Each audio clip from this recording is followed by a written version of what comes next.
Hi everybody, and welcome back to Kimbo's Comfort Kitchen, and today we are doing the last in a series of 4 on shellfish. In the first one I went to the market with you and I showed you how to pick out the right crab, live crabs, and then we took them home, we cooked them, and I showed you how not to turn them into rubber so they actually taste great. And in the second video I made crab sliders with bacon. That was delish. You can check that out right there. And in the third video, I made a shellfish stock, which I'd taken from some crab shells that I'd frozen and some lobster shells that I'd frozen, put them together. It's an old recipe, and it works brilliantly. That's also available here. So today, what we're going to do is we're going to make a shellfish bisque. And the reason I call it bisque and not crab bisque or lobster bisque is because I'm using both shells to amalgamate them. And the result is outstanding. It is a very old recipe that I learned when I was apprenticing at Four Seasons over 40 years ago. And let me tell you, it is amazing. But you have to stick to the protocols. You have to pay attention to the details. Because as usual, in recipes like this, it's all about the detail.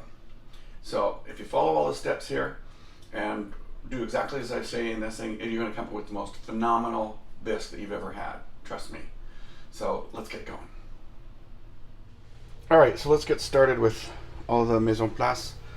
First I did a rough chop on carrots, celeries, fennel, leeks, and then I've got some shallots here. I've got heavy cream, I've got tomato paste, I've got rice, I've got chopped garlic, I've got saffron, salt and pepper, cayenne, butter, extra virgin olive oil. You don't want to use a cheap one, but don't have to go overboard with that either.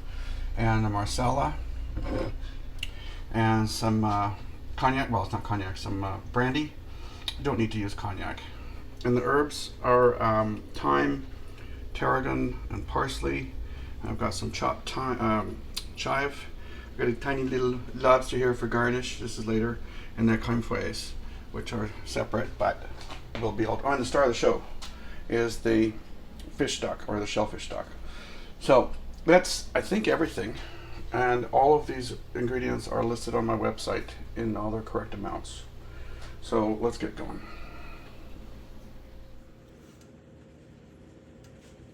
All right, well, let's get this show on the road. This is the penultimate part. We've got the crab, we cooked the crab. We've now baked the crab, we've made the shellfish stock, and we're now gonna make the bisque. And here's the first part. So I'm taking the shallots. Now you could use onions if you wanted, but I'm using shallots, and I'm using good olive oil.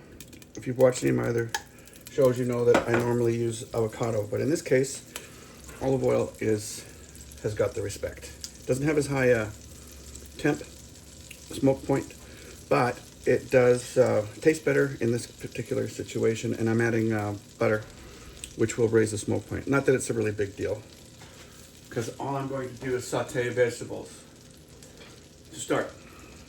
And as soon as this butter is melted, I'm using salted butter this time. You could use unsalted, but I'm going to be adding salt and pepper later anyway, so I'm just using good salted butter. And as soon as it stops bubbling, I'm going to add the shallots. And I'm putting them in first because I want them to cook down just a little bit before I add the rest of the vegetables.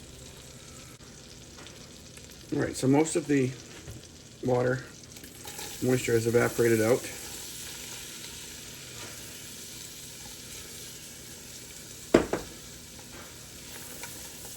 Give them a quick stir, make sure they're well coated.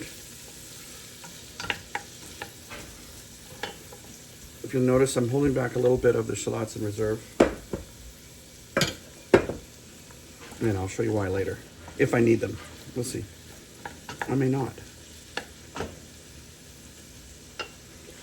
And this is a good time to do a little seasoning as well. So I've got some salt and pepper. People don't spend enough time remembering to season their food. Now, I'm not a big proponent of having salty food, but there is a time and a place for a seasoning. It brings out the flavor, enhances it, if you will. If you can hear me. And once this is sauteed, we'll be right back. All right, it's about a minute later. And now I'm going to add half of the chopped garlic, because I'm saving that for later as well. Or what we say is we like to put it in reserve. And I don't want to burn this because that will just make everything bitter. But at the same time, I do want it to release its oil with the shallots.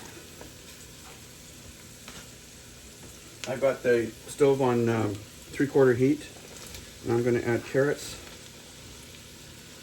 fennel, leeks, and celery. And this is all rough chopped, as you can see. And I left peels on with the carrots, so I'm sure some of you noticed.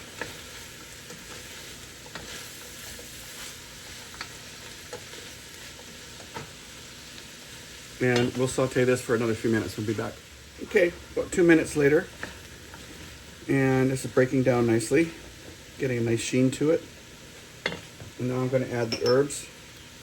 So I'm going to put in the thyme, the tarragon. As I mentioned, I have all the ingredients are measured on my website at kimboscomfortkitchen.com. I'm going to put all of those in. And now I'm going to add the tomato paste.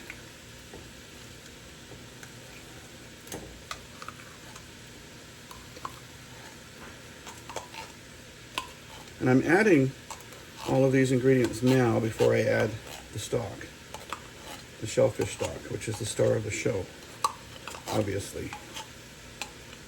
And we're going to let this mix. And I'm putting in the cayenne.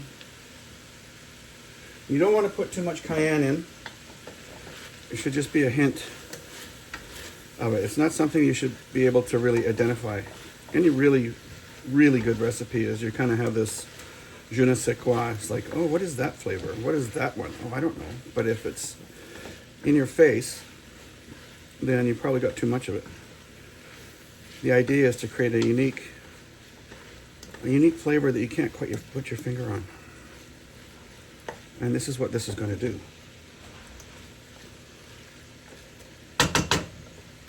So I've got most of the ingredients in now for the bisque itself. I'm just going to let this heat up a little bit more.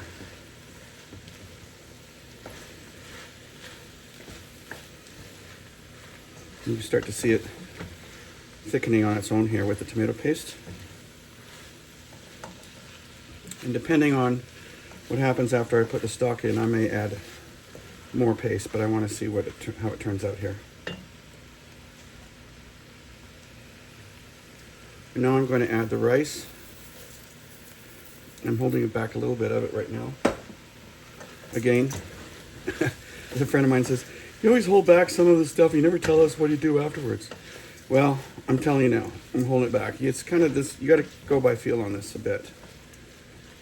Actually, I'm going to use the exact amount that I put in here.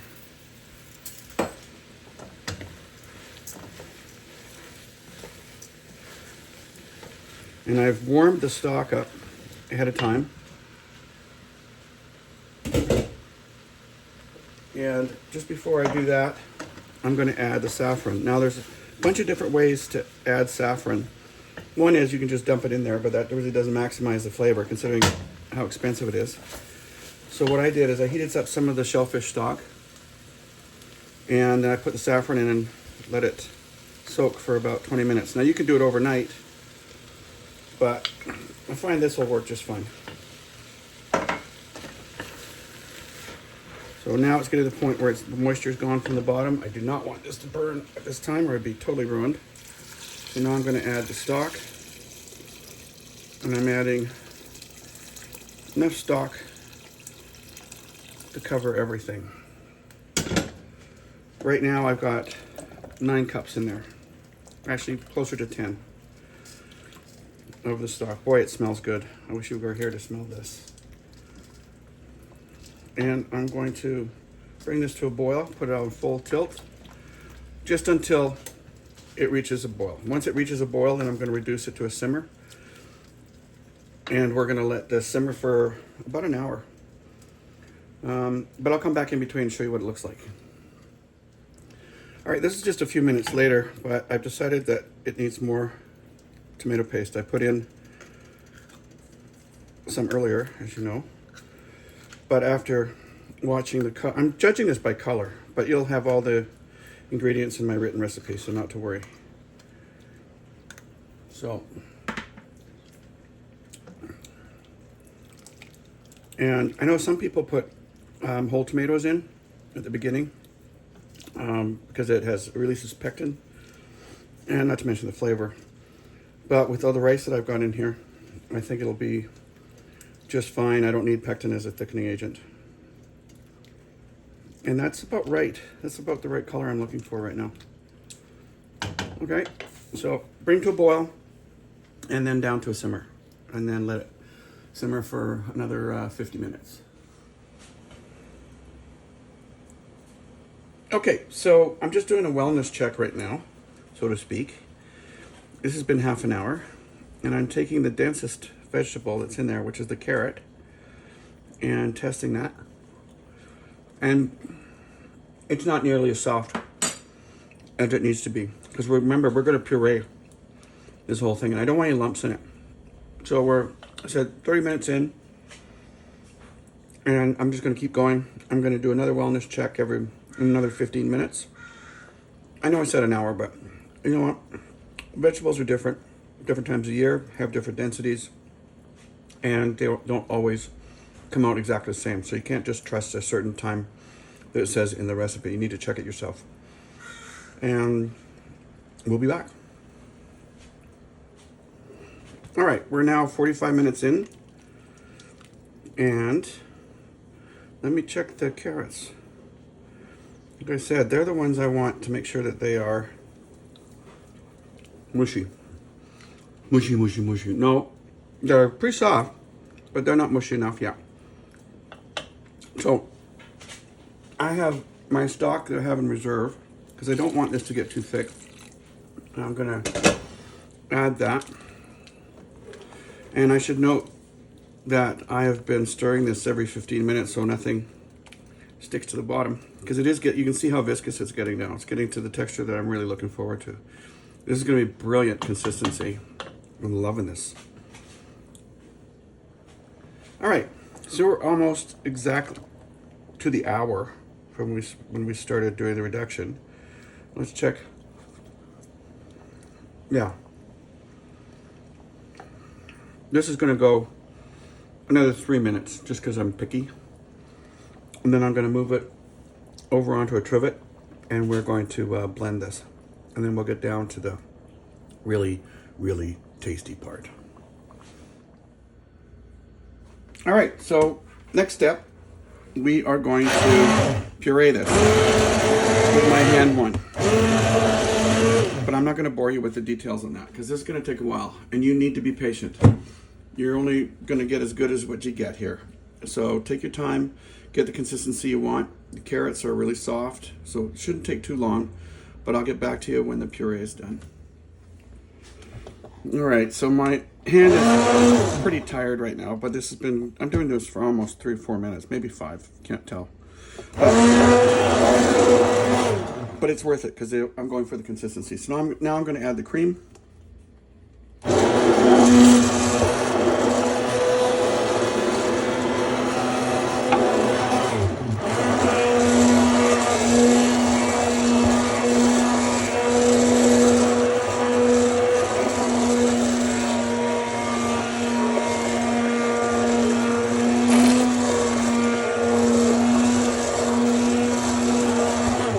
That's one layer. Now I'm going to add the brandy. Very scientific method. 2 caps.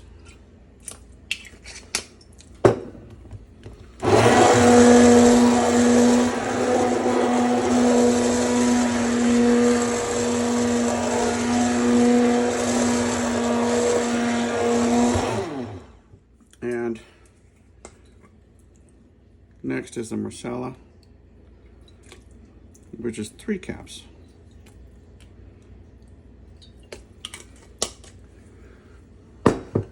You've never seen that in a recipe. All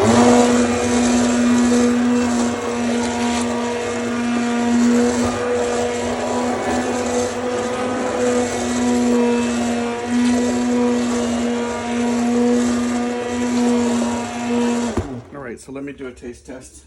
Let's see if this is what we're looking for.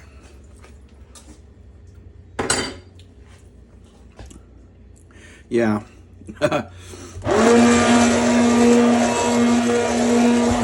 have to say,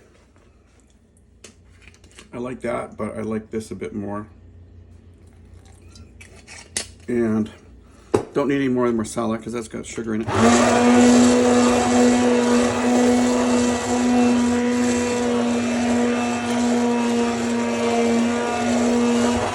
And yes, Vince, I will tell in the written recipe exactly how much I put in.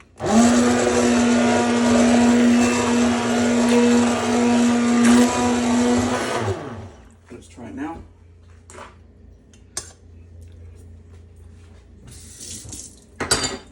That's amazing, even if I say so myself. So this is going to go on warm now, and I'm going to work on the garnish.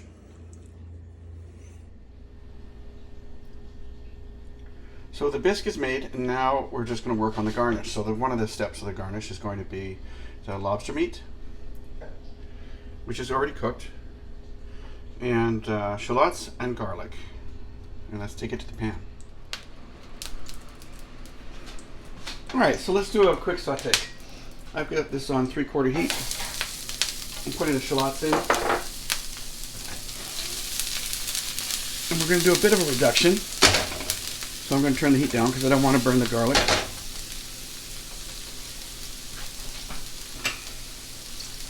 A little bit of salt and pepper, not much.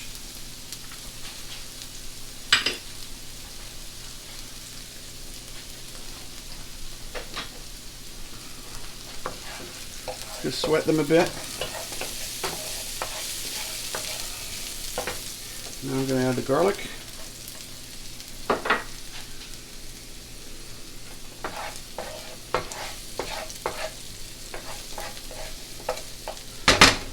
And then to keep it from burning, I'm going to add a little bit of white wine. And we're going to let this reduce a bit. Now, as I mentioned before, lobster meat's already been cooked, so I really don't need much time in here. I just want to wait till this moisture has disappeared. And as soon as that happens, I'm going to add the lobster meat so it can be infused with the onion and the garlic, and then I'm going to set that aside and we'll use that for the garnish. It smells wonderful. And now I'm just going to add the lobster meat very briefly, essentially just to warm it up and to get those flavors infused into the meat itself.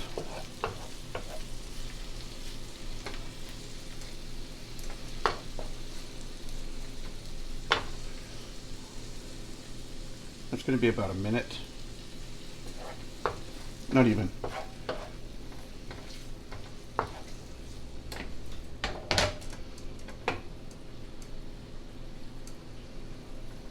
We don't want this to turn into rubber, do we? No, we don't. Because we've already cooked it once. All right, so I'm going to shift this over to a little bowl, which you can't see right now because I only have one camera. But you'll get the picture in a second. There we go. So there you have it. This is the garnish for the bisque, and we will be back with the finished presentation.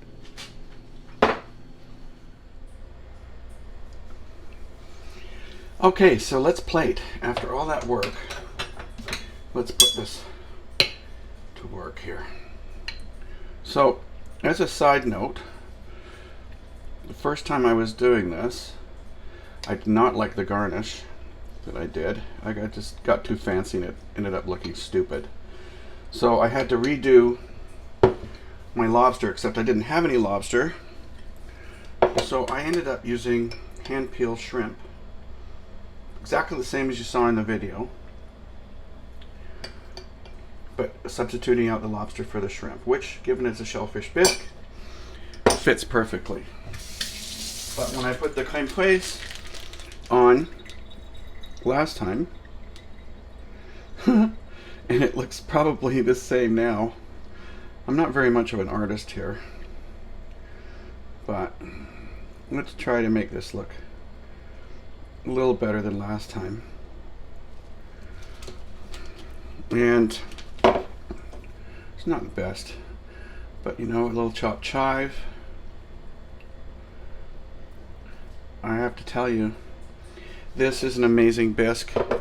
Yes, it's been a lot of work getting there, but it's well worth it, and it's going to be sure to wow your guests. So I hope you enjoy this, and if you like this one, please hit the bell, subscribe, all that stuff, and we'll see you soon with some more recipes. Okay? Thanks so much for your support. I appreciate it.